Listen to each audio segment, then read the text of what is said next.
26 mars 1824 va naître dans la maison des contremaîtres à la manufacture de Bain une petite fille qui s'appelle Julie Victoire d'Aubier.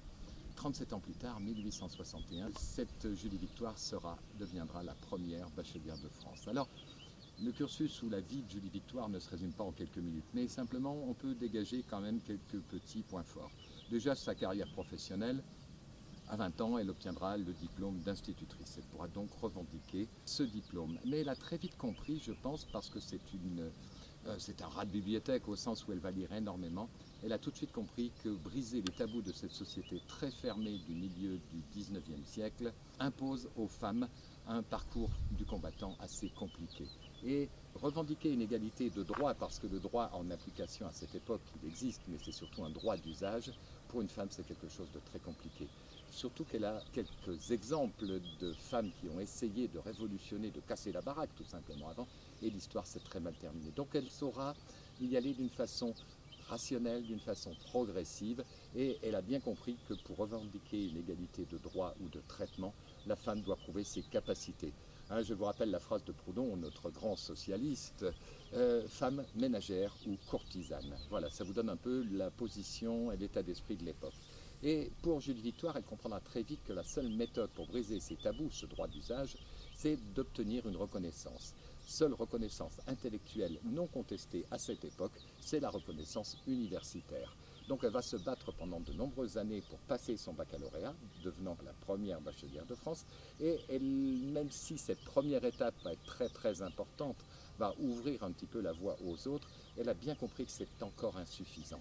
Donc par réseau relationnel, elle va se construire un réseau progressiste de gens qui sont avant-gardistes en termes d'évolution de la société, pour finalement arriver en 1871 à devenir la première licenciée de lettres en France. Donc là, sa reconnaissance est totalement incontestable et elle va se transformer de militante, sociologue, journaliste, elle va se transformer en féministe pure et dure, avec un côté aussi suffragette, donc c'est une première en France. Alors Julie Victoire, on va résumer son œuvre qui est considérable, son ouvrage majeur, La femme pauvre au 19e, l'instruction publique, justice et liberté, elle va apporter des contributions énormes aux droits des femmes, et à la fin de sa vie, elle créera une association, l'émancipation progressive de la femme, associée à des grands penseurs libéraux, d'influence majoritairement saint-simonienne.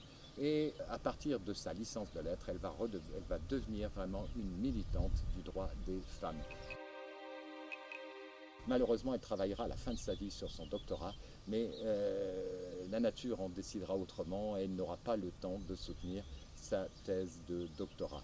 Le sujet de sa thèse était la condition de la femme dans l'Empire romain. Donc elle voulait quand même démontrer quelques belles choses et montrer que la femme à l'époque de Rome était peut-être mieux traitée que la France dans le début de la seconde moitié du 19e.